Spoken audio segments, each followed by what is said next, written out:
여러분 그런 거 있지 않습니까? 여러분들의 그 성격과 모습들이 있죠. 예를 들어서 우리 우리 강진혁 집사님 보면 우리 양은경 집사와 그 둘만 있을 때의 모습, 또 연구실에서 교수님과 또 대학원생들이나 박사과정에 있는 사람들과 있을 때의 모습, 하남의 본인 부모님 집에 있을 때의 모습, 보면 그 모습들이 다 다를 때가 있죠. 어떤 모습이 제일 마음에 들어요?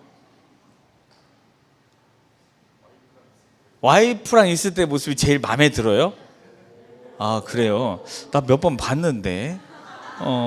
그렇구나. 네, 그럴 수 있죠. 네.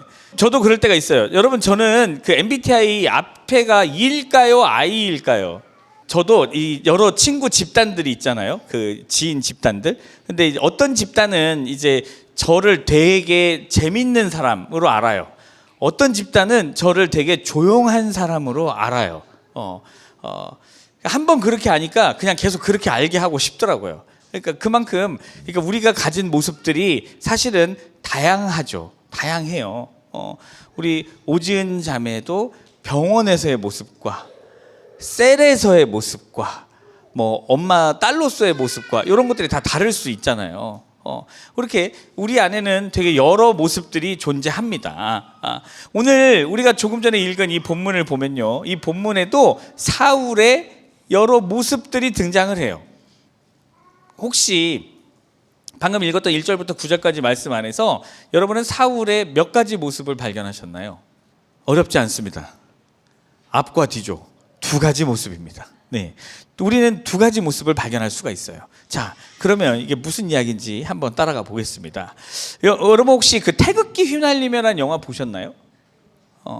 태극기 휘날리면에 김수로 씨가 나오는 거 아세요 혹시? 김수로 씨가 여러분이 웃으면 저도 웃음이 나요. 네. 김수로 씨가 맡았던 역할이 있어요. 그게 이제 청년 단장이라고 하는 역할입니다. 영화에서 김수로 씨가 어떻게 하던가요? 저는 이게 정식 출연자인 줄 알았더니 특별 출연이었더라고요. 예, 검색을 해보니까. 자, 이 김수로 씨가 이 영화에 보면 이제 반공청년단의 단장으로 소개가 됩니다. 근데 이거를 실제 1950년대 당시와 그 영화의 내용을 비교를 해보면 아마도 이 감독이 서북청년회나 대한청년단을 묘사한 것처럼 보입니다. 제가 요거를 설교를 준비하면서 요게 오해가 없게 하려고 요 단체들을 좀 조사를 해봤거든요. 해봤더니 진짜 말로 할 수 없을 만큼 나쁜 짓을 많이 했더라고요. 근데 그 영화에도 보면은 어떻습니까? 그 김수로 씨와 함께하는 그 반공청년단이라고 하는 사람들이 어떻게 합니까? 반공이라는 이름하에 무고한 사람들을 폭행하고 체포하고 고문하고 죽이기까지 하죠. 근데 그 사람들은 어떻게 그렇게 할까요? 그 영화에 보면 별것도 안 했어요. 그런데 너 빨갱이지 하면서 그냥 잡아가 버려요. 그래서 이 가족이 우리 딸을 왜 잡아갑니까? 하면 너도 빨갱이구만 하고 그냥 잡아가요. 그래서는 막 때려 죽여요. 그러면 생각해 보세요. 그 당시에 그 사람들은 어떻게 그런 짓을 할 수 있었을까요? 근데 이게 우리나라에만 있던 일이 아니에요. 보통은 이 체제 전쟁을 치른 나라들은 다 그런 비슷한 일들이 있었더라고요. 자, 그런데 이게 예수님 당시에도 있었다는 거예요. 그 사람들은 도대체 무슨 생각을 했길래 이런 짓을 할 수 있었을까요? 저는 오늘 그 사도행전 8장 9장에 등장하는 이 사울의 모습에서 김소로 씨가 연기했던 그 반공 청년 단장의 모습이 보이더라고요. 저 혹시 마이크가 왔다 갔다 하는 이유가 제가 잘못 들어서 그런가요? 이거? 네, 적응이 좀 필요한 것 같습니다. 저도. 자, 그러면 어떤 점이 그렇게 비슷하게 봤냐? 보면 그 김수로 씨가 맡았던 그 청년 단장도 그렇고 사도행전 8장에 등장하는 그 사울의 모습도 그렇고 기본적인 베이스가 뭐냐면 나는 깨끗하고 문제가 없다를 기본 베이스로 깔고 있어요. 그래서 내 생각과 판단이 맞다, 요 생각을 하고 살아요. 자, 사울이 바울 되기 전에 모습이 어땠는지 한번 봅시다. 사도행전 8장을 보면요, 8장 1절에 이런 내용이 등장을 합니다. 그가 죽임당함을 사울이 마땅히 여기더라 라고요. 여기서 말한 그가 누구냐면 스데반 집사입니다. 스데반 집사. 이 스데반 집사가 예수님을 증언하고 돌에 맞아 죽어요. 그 돌에 맞아 죽을 때 사울이 옆에 있었어요. 그 옆에 있으면 우리 그런 거 있잖아요. 사람이 여기에 그 선한 양심들이 그래도 있잖아요. 그래서 사람이 피 흘려 죽는 모습을 보면 안타까워하는 마음들이 보통 들어요. 우리가 길을 가다가 동물이 떨어져서 차에 깔려서 다리만 깔려서 비틀대도 그 보면 굉장히 안쓰럽고 안타까운 마음이 드는 게 사람이에요. 그런데 스데반 집사, 사람이거든요. 그 사람이 예수님을 증언하고 돌 맞아 죽는 걸 봐요. 그걸 보고 사울이 뭐라 그러냐면 잘 죽었다라고 해요. 잘 죽었다라고. 어떻게 사람이 그런 말을 할 수 있습니까?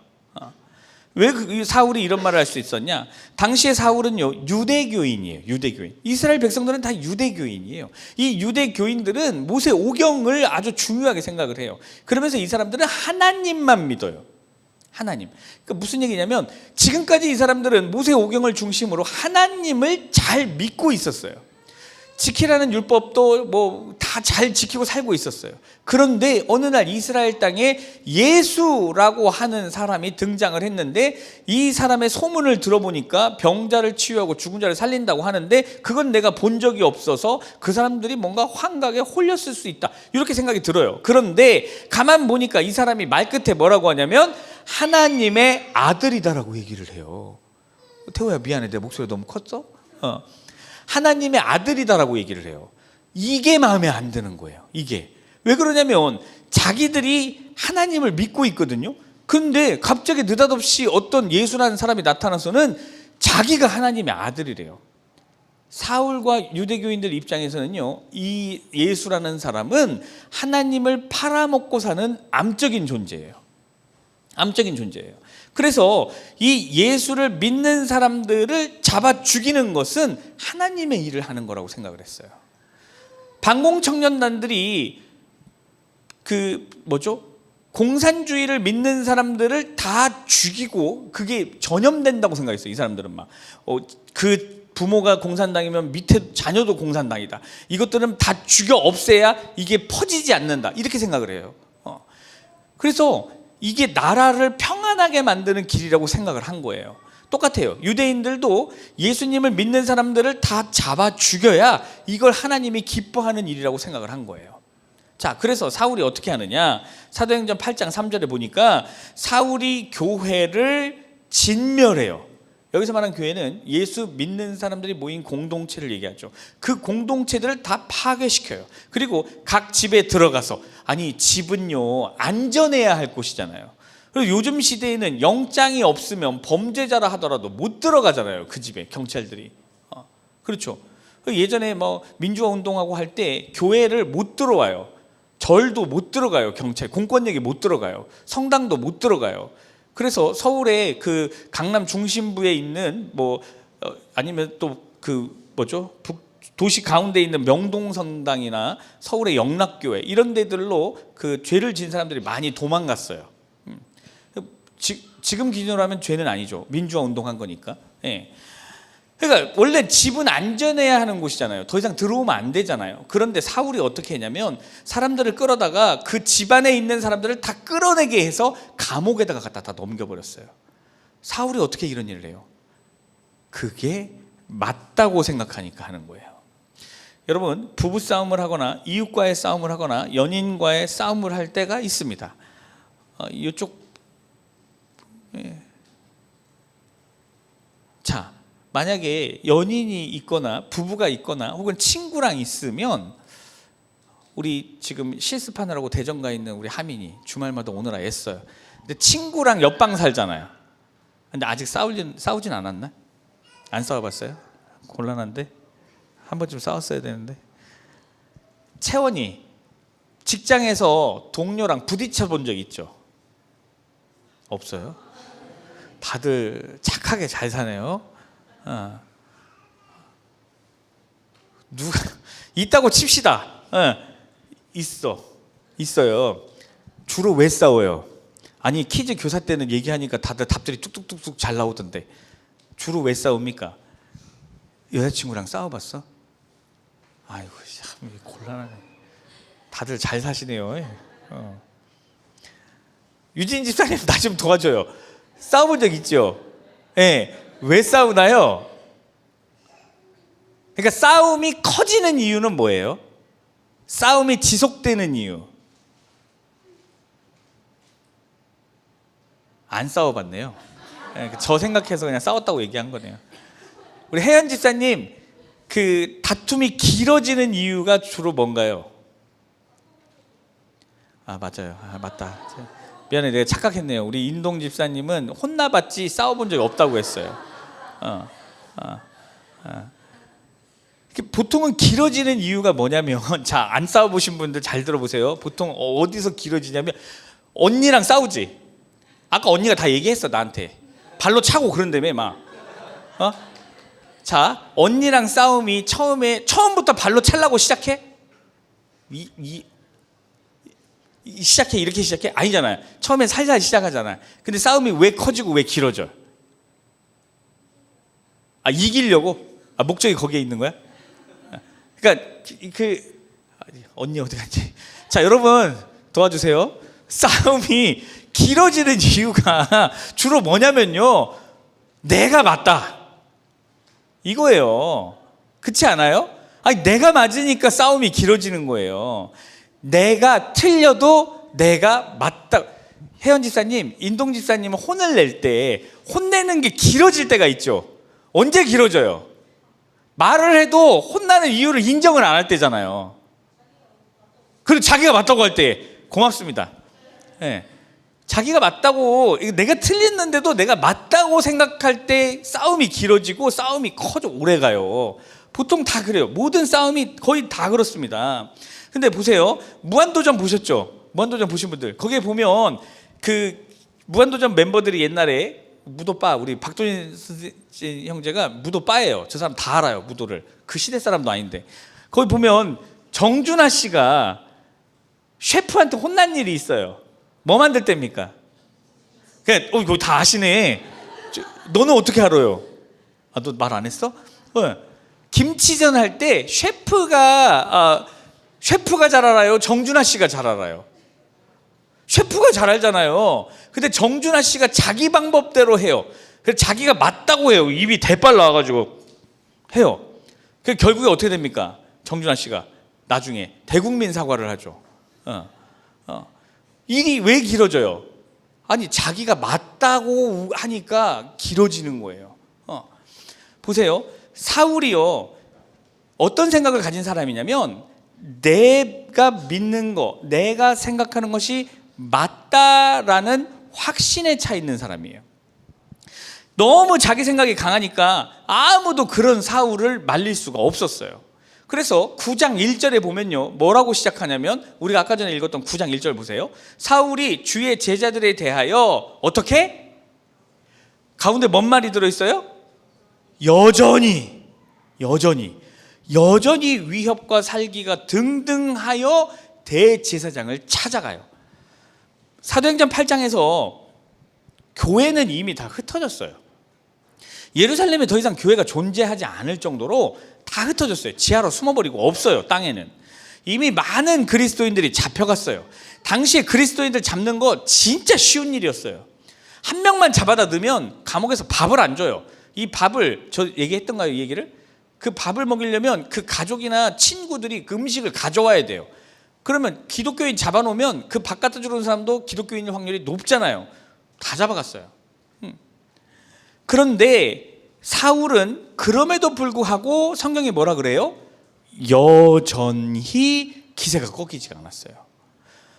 사울은 여전히 이미 많은 교회를 파괴했고 많은 사람들을 잡아왔음에도 불구하고, 그런데도 여전히 위협과 살기가 날이 서 있어요. 왜요? 잡아오면 돈을 주나요? 아니면 이걸로 뭔가 지도자가 되고 정치적으로 한 자리를 하고 싶어서 그럴까요? 죄라고 하는 게 있습니다, 여러분. 죄. 우리 이 죄를 형체가 없는 걸로 보통 다 이해를 하잖아요. 근데 죄의 형체가 뭐 비슷하게 있다고 생각을 해보세요. 자, 그 죄라고 하는 존재가, 자, 이 존재가 있어요. 죄라고 하는 존재가 만족을 알까요? 모를까요? 어떻게 생각하세요? 죄. 만족을 몰라요. 죄가 만족을 알면 어떻게 됩니까? 말이 안 되죠. 죄는 만족을 몰라요. 그래서 계속해서 더 죄를 짓게 만드는 거예요. 자기 의에 빠진 사람의 모습이요, 죄의 모습과 똑같아요. 똑같아요. 그래서 사울은 자기 의에 빠져 있다 보니까 멈추지 않습니다. 멈추질 않아요. 이미 예루살렘을 샅샅이 뒤져가지고 그리스도인들을 다 잡아들였고 교회를 초토화시켰어요. 근데 그걸로 부족해요. 아직도 부족해요. 그래서 사울이 생각할 때는 이놈의 뿌리를 내가 완전히 제거를 해야 될 것 같아요. 왜냐하면 예루살렘을 같이 청소한, 그 인종 청소하듯이 청소한 사람들이 있어요. 내가 얘네보다는 더 해야 하나님이 나한테 더 큰 상을 주지 않을까? 사울이 생각이 여기까지 갔나 봐요. 그래서 사울이 어떻게 하냐면, 오늘 본문에 사울이 어디로 갑니까? 어디로 가요? 다메섹. 다메섹이라는 데를 가요. 근데 여러분, 다메섹은요, 이 당시에도 지금도 이스라엘 땅이 아니에요. 외국이에요, 외국. 지금으로 말하면 레바논입니다, 레바논. 다윗의 시대에도 다메섹은 외국이었어요. 그래서 뭐라 그래요? 레바논의 백향목 나무를 가져왔다라고 그러잖아요. 다윗에 보면은. 그러니까 무슨 얘기냐면, 지금 사울이 다른 나라로 도망친 그리스도인들까지 잡기로 마음을 먹은 거예요. 근데 여러분 보세요. 요즘 시대에도 나라가 위태롭거나 하면 다른 나라로 도망을 쳐요. 그럼 거기까지 잘 쫓아오지 않잖아요. 근데 사울은 다른 나라까지 잡으러 가는 거예요. 예루살렘에서 이 다메섹까지 220km가 떨어져 있어요. 걸어서 일주일이 넘는 거리예요. 전주로 따지면 서울 근교까지 가는 겁니다. 굉장히 먼 거리죠. 자, 거기에 가기 위해서 뭘 하느냐? 2절에 보니까 여러 회당에 가져갈 공문을 달라 그래요. 대제사장한테 가서. 이게 왜 필요합니까? 여러분, 이게 왜 필요할까요? 간단해요. 예루살렘의 사도행전 8장에 보면 공문을 달라고 하는 장면이 없죠. 그런데도 집에 들어가서 다 잡아오잖아요. 그런데 9장에 다메섹을 갈 때는 공문이 필요해요. 왜요? 머리를 한번 굴려보세요. 굉장히 상식적이에요. 다메섹이 어디라고요? 외국이요. 외국에 가려면 외교 문제가 되잖아요. 이게 외교 문제를 안 일으키기 위해서 공문서가 필요한 거예요. 그래서 그걸 달라 그래요. 대제사장한테. 그것도 한 장이 아니고 여러 장을 받아요. 왜 그러냐면 가서 몇 명을 잡아올지 모르기 때문에. 2절에서 정확하게 이렇게 얘기합니다. 그 도를 따르는 사람을 만나면 남녀를 막론하고 결박하여 예루살렘으로 잡아오려 하니라 라고 해요. 다메섹 사람들이 볼 때는 갑자기 우리 민족인지 외모도 비슷한 사람들을 잡아가요. 그러면 이거 외교 문제가 되잖아요. 근데 그거를 감수하고서라도 사울이 이 사람들을 잡으러 가는 거예요. 예루살렘에서만 그리스도인들을 박해하는 것에 만족하지 못해요.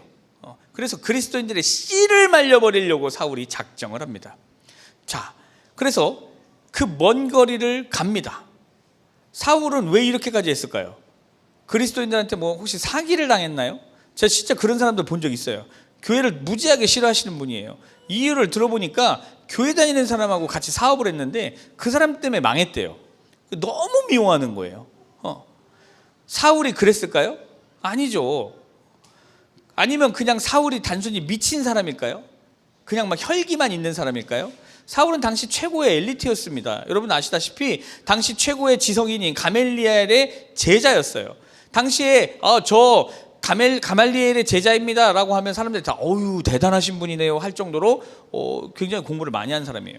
사울은 율법을 중시하는 바리새파에 속해 있었기 때문에 율법에도 흠이 없었어요. 사울은 금식했고, 사울은 기도도 열심히 했고, 사울은 성경을 달달달 외우는 사람이었어요. 그런데 사울은 예수를 부정하고 예수를 믿는 사람들을 죽이려고 작정을 합니다. 여러분, 죄인보다 무서운 사람이 누군지 아세요? 죄가 없다라고 생각하는 사람이에요. 자기가 죄인이라는 생각이 있으면요, 그 사람은 결국에 어느 날 은혜 받으면 회개를 하게 돼요. 그런데 죄가 있음에도 불구하고 자기 의에 취한 사람은 주변에 훈계도 듣지 않고 회개도 하지 않아요. 사울이 딱 그런 사람이에요. 사울은 열심히 했어요. 자기의 생각에 갇혀서 열심히 했어요. 근데 뭐가 틀린 걸까요? 뭐가 틀렸을까요? 앞에 앉으신 분들 미안해요. 내가 자꾸 다가가서 뒤를 다가가려고 하다 보니까 이렇게 왔어요. 여러분, 신천지 아시죠? 퀴즈. 신천지가 열심히 할까요? 우리가 열심히 할까요? 근데 이렇게 말하는 것도 웃기죠, 지금. 민망하죠. 이렇게 물어보는 저도 민망하네요. 네. 신천지가 열심히 해요. 신천지는 진짜 길과 산을 가로나가 그 집을 채우기 위해 전도에 목숨을 걸었어요. 그렇죠? 전도에 목숨을 걸다 어디까지 거냐면 이 친구를 데려오기 위해서 이 주변 사람들을 다 신천지로 바꿔버려요. 신천지들이 그룹 회의를 해요. 한 명이 제 친구 중에 김태성이라는 친구가 있습니다. 그 친구는 기타도 잘 치고 축구도 잘해서 우리 신천지 안에 들어오면 꽤 괜찮을 것 같습니다. 그러면 김태성을 딱 이름을 써놓고 거기다가 김태성에 대해서 조사를 해요. 혈액형은 뭐고, 여자는 어떤 스타일을 좋아하고, 쫙 다 해요. 그래서 플랜 A, B, C, D, E, F, G까지 쫙 해요. 어떤 플랜이에요? 일단 김태성 형제의 이상형을 갖다 붙여줘요. 근데 여자로 안 넘어와. 지조가 있어가지고 안 넘어와요. 그럼 보니까 먹는 걸 좋아해요. 그러면 먹는 걸로 해요. 이런 식으로 플랜을 짜서 사람을 데려와요. 여러분, 이 정도의 열심으로 해요. 이 정도의 열심으로. 만약에 여러분 보세요. 신천지가 우리보다 열심히 한다고 우리 입으로 그랬잖아요. 우리가 만약에 신천지처럼 하잖아요. 그럼 여긴 차고도 넘쳐야 돼요. 근데 웃긴 건 실제로 여기는 차고 넘쳐야 되거든요. 성경 말씀대로라면 우린 그 정도 열심을 내야 되거든요. 근데 우리 그렇게 안 하잖아요. 사실 그렇게 안 하면 부끄러운 걸 알아야 돼요. 어쨌든 신천지는 정말 열심히 해요. 그런데 신천지가 왜 틀렸어요? 신천지 하나님 믿어요, 안 믿어요? 자기들은 믿는다 그래요.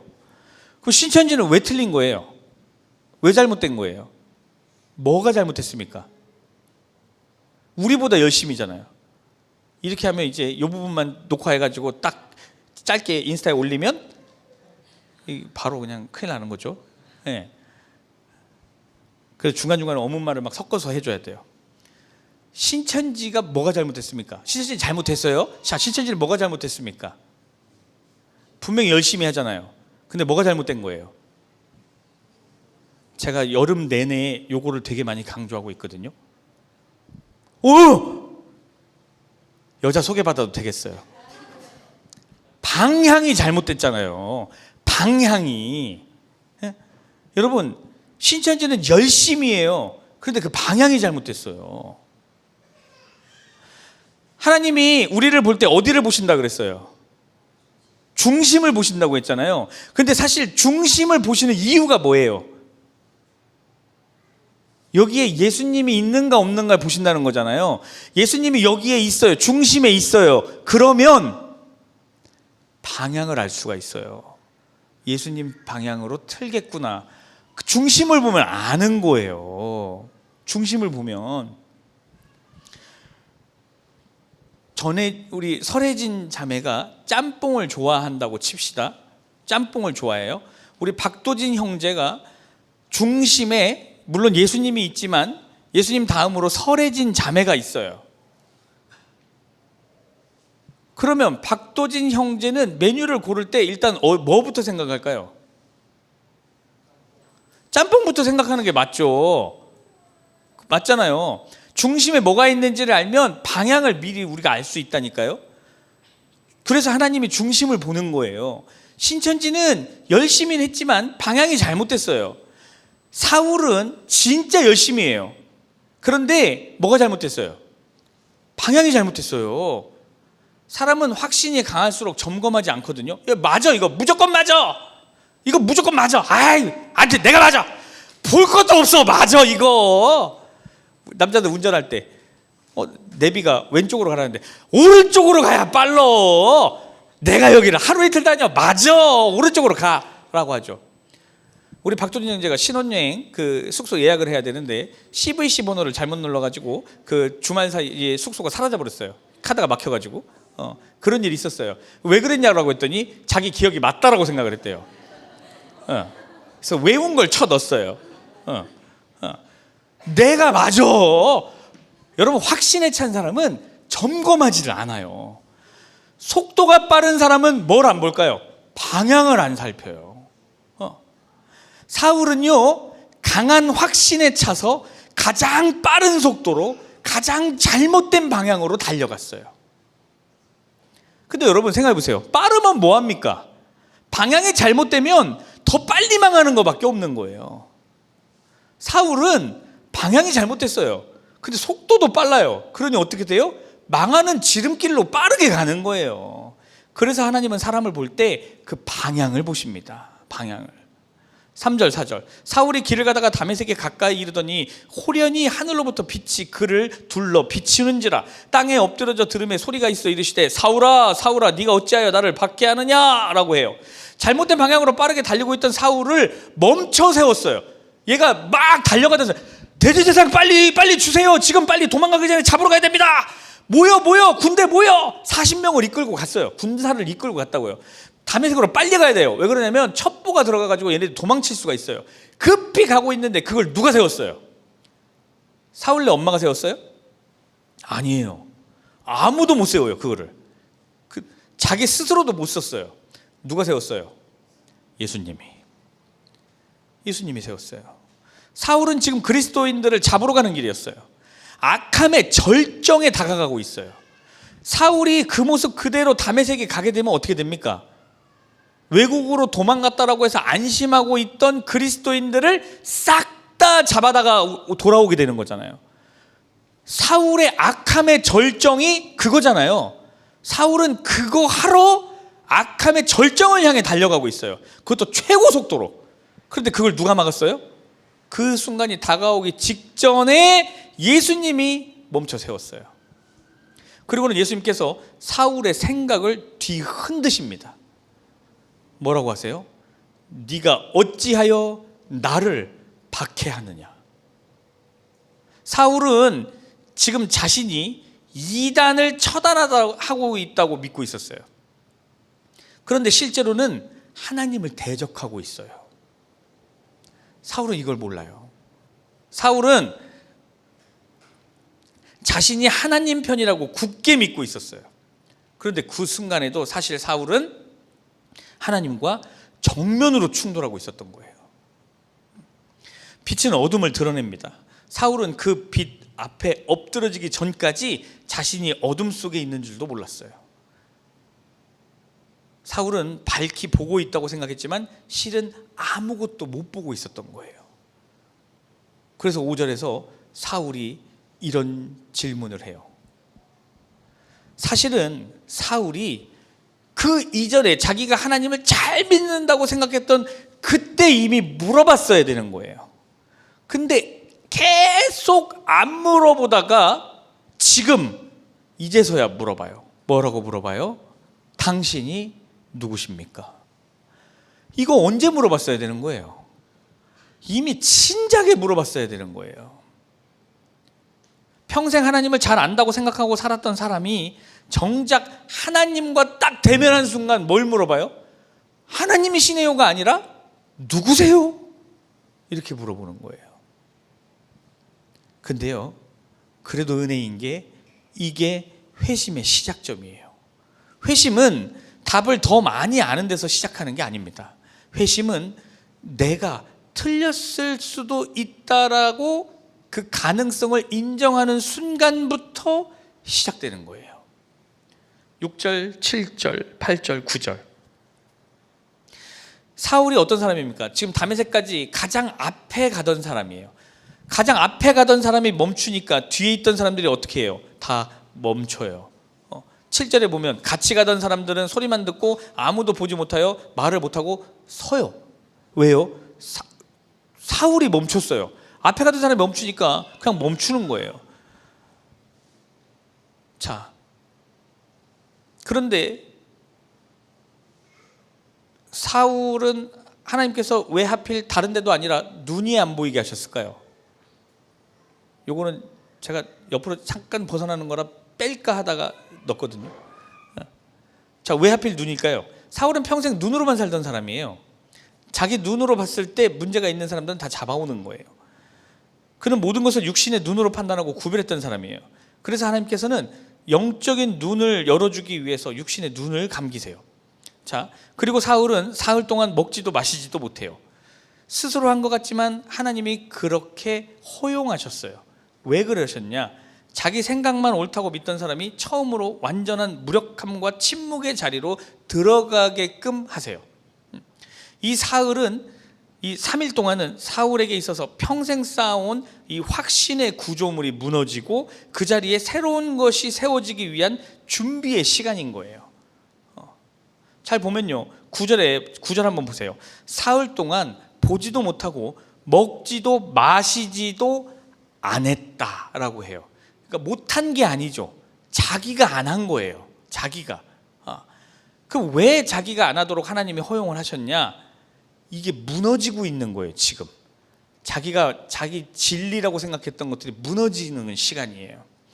여러분, 하나님은요, 새 사람을 만들기 전에 먼저 옛사람을 무너뜨리신다라고 합니다. 그래서 하나님의 은혜는요, 때로는 아파요. 7년 동안 연애하다가 결혼하신 부부가 있었어요. 저랑 친했던 부부인데 이분들이 7년을 대학교 입학하자마자 만났대요. 7년을 연애하고 저한테 뭐라고 하냐면 365일 중에 364일을 싸웠대요. 왜 싸워요? 그게 무슨 시간이에요? 부부로서 맞춰가는 시간이잖아요. 그 시간이 지나가면 어때요? 사이가 좋아지죠. 진짜 사랑이 뭔지 배우게 되죠. 아직 멀었어요. 많이 배워야 돼요. 예. 그래서 하나님의 은혜는 아플 수 있어요. 기도한 것이 이루어지지 않을 수 있고 오랫동안 세웠던 계획이 한순간에 무너질 수도 있어요. 자존심이 심하게 상할 수도 있고 결국에는 실패를 경험할 수도 있어요. 하나님이 옛사람을 무너뜨리고 새 사람을 세우기 위해서 그렇게 하실 수 있어요. 그래서 어떤 사람들은 그것을 벌받고 있다고 생각할 수도 있어요. 그런데 하나님은 새롭게 하시기 위해서 먼저 무너뜨리신다라고 해요. 그래서 하나님은 사울을 멈추게 하시고 눈을 감기시고 주저앉게 만드셨어요. 왜? 새롭게 만들 준비를 하신 거예요. 이 고통의 시간, 눈이 감긴 채로 먹지도 마시지도 않았던 그 시간이 지난 후에 사울이 어떻게 됩니까? 이전과는 다른 사람이 돼요. 새롭게 된 사울은 하나님이 그래서 어떻게 사용하십니까? 세계를 변화시키는 사도로 세워지게 만드세요. 근데 여러분, 자, 중요한 거는 오늘 본문을 한번 잘 보세요. 본문에, 오늘 아까 읽은 본문에 보면요, 앞뒤로 다른 사울이 등장을 해요. 다메섹으로 가는 사울. 이 사울은 40명의 군대를 이끌고 가는 사울이에요. 그리고 다메섹으로 들어간 사울을 한번 보세요. 이 다메섹으로 들어간 사울의 모습은 어떤 모습입니까? 8절에 보니까요, 사울이 땅에서 일어나 눈은 떴으나 아무것도 보지 못하고 어떻게 들어가요? 다메섹에? 사람의 손에 끌려서 들어가요. 다메섹으로 간다라고 나온 사울은 40명의 군대를 끌고 간 사울이에요. 근데 결국에 다메섹에 도착한 사울은 어떤 사울이에요? 사람의 손에 끌려 들어간 사울이에요. 여러분, 둘 중에 누가 더 강해 보이세요? 누가 더 강해 보여요? 첫 번째 사울이에요? 두 번째 사울이에요? 어려워요? 40명의 군대를 끌고 간 사울이 강해 보여요? 아니면 남의 손에 끌려 들어간 사울이 강해 보여요? 어느 쪽이 강해 보여요? 군대를 끌고 들어간 사울이 강해 보이잖아요. 세상은 첫 번째 사울이 강하다 그래요. 그 여러분 누구 편 쓸 거예요? 만약에 뭔가를 해야 된다면. 쉽게 설명할까요? 김영민 형제가 오늘 그 교육이 있어서 못 왔거든요. 대전에서. 김영민, 우리가 줄다리기 시합을 해야 돼요. 김영민이 있고요, 김영민 편이 있고 연응민 편이 있어요. 여러분 어느 편 서실래요? 이기면 100만 원씩 준대요. 김영민 편, 연응민 편. 심현수 권사님이 손 드셨어. 커피라도 꼭 대접해드려요. 예. 귀한 일이야. 여기서 아무도 안 들었어. 예. 그쵸, 김영민 편이 많죠. 저는 권태준 편 할래요. 예. 저 친구 가는 쪽으로 가야지, 안 그러면 기분 나빠서 게임을 못해요. 예. 예. 세상은 강한 쪽으로 붙어요. 무조건 가장 강한 쪽으로 붙게 돼 있어요. 그러니까 첫 번째 사울과 두 번째 사울이 오늘 우리가 같이 읽은데 한 장면에 등장했잖아요. 그러면 사람은 첫 번째 사울을 쓰려고 그래요. 그런데 하나님이 두 번째 사울을 쓰세요. 왜 그러냐는 거죠. 첫 번째 사울은 자기 힘으로 사는 사람이에요. 두 번째 사울은 하나님의 은혜 없이는 한 걸음도 내디딜 수 없는 사울이에요. 하나님에게는 사람의 힘이 그렇게 필요하지 않아요.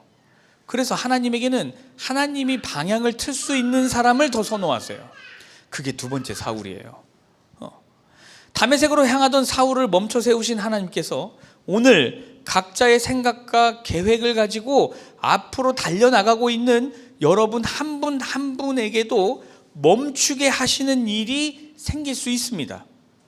그런데 멈추게 하신다면 그 이유도 사울을 멈추게 하신 이유와 똑같습니다. 하나님은 우리 각자를 하나님의 크신 일에 사용하기 위해서 먼저 하시는 일이 뭐냐면 멈춰 세우시고 무너뜨리시는 겁니다. 그것을 위해서 실패를 경험할 수도 있습니다. 그런데 분명한 것은 우리 인생에서 가장 이해되지 않는 날들과 가장 이해되지 않는 일이라고 생각했던 그것들이 시간이 조금만 지나서 돌아보면 결국에는 가장 큰 은혜였다라고 고백하게 될 거라는 겁니다. 이걸 믿어야 돼요. 그렇게 하나님께서는 우리를 새롭게 하십니다. 내가 잠깐 하나님이 왜 나를 막지? 근데 그게 은혜였다라고 고백하게 된다는 거예요. 그러니 각자에게 있는 첫 번째 사울의 모습을 버려야 됩니다. 왜? 그 사울은 하나님이 쓰지 않는 사울이에요. 그리고 두 번째 사울의 모습, 하나님 없이는 한 걸음도 내딛지 못하는 사울의 모습. 그런데 내가 무언가 할 힘은 없는 모습. 그 두 번째 사울이 되어서 날마다 하나님의 은혜로 살아가는 저와 여러분 되길 주님의 이름으로 축원합니다.